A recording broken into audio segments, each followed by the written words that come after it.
Hey everybody, welcome to week 5. Week 5 is going to be pretty standard, so this should be pretty quick. First, we're starting out with chapter 5. Chapter 5 is all about system software.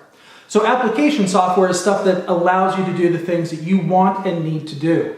System software is the stuff that is required just to keep your computer up and running.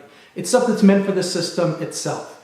Originally, this started as simple batch processing. It allowed computers to be able to run one program after another so there wouldn't be downtime in between. This is back when computers took up entire rooms and were only owned by the military and very large computers, or very large, companies. Now, obviously your operating system does a lot.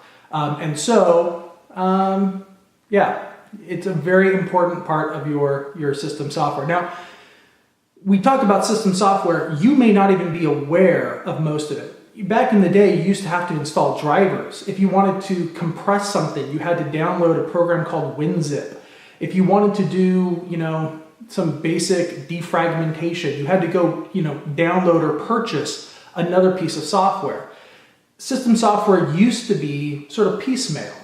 Now, almost all system software is built into your operating system. Your operating system alone handles most of what you need. And you may never think about system software outside of that. In fact, even device drivers, for the most part, are hidden today. You don't think about it, your computer just handles stuff automatically. That's not always the case. Sometimes you buy a piece of hardware that is very different, right? We used to have a recording studio, and so if you're going to buy a soundboard that connects to a computer, you're probably going to install a separate card, and you're probably going to install some rather unique system software. But for the most part, if you're just using a computer for your day-to-day, Microsoft Office, email, and internet needs, you're probably never going to actually have to touch a device driver.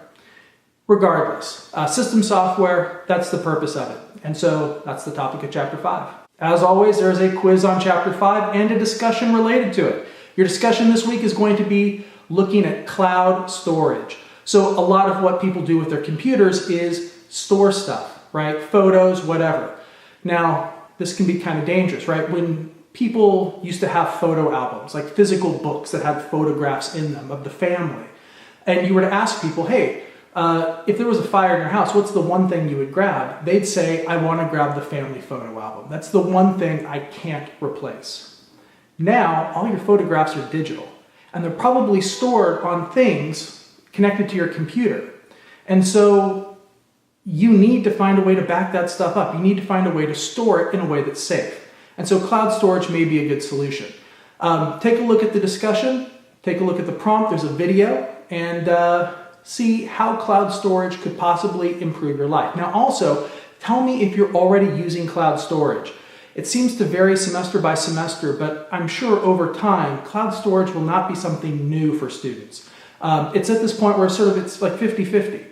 And so I kind of want to know when that tipping point happens, and then I'll switch this discussion to something else. But point being, as we begin to shift some stuff so that your system software isn't just on the system, you're actually connected to a larger ecosystem, using the internet to store stuff seems like it to be a pretty good idea. By the way, I do mention in the discussion that you might want to share a photo with the class. This is optional and not required, but it definitely does add to the culture of the class.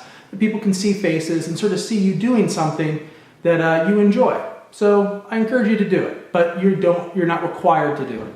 All right, lastly, we've got a lab on Word. It's our last lab on Word Chapter 4. So be sure to take a look at it. Hopefully by this time you're learning new things about Word. But that means that next week will be our practical on Word, and then we'll be done with Word for the rest of the semester. So anyway, last lab on Word. And if you have any questions, holler. And that's it. Have a great week, and I will see you online.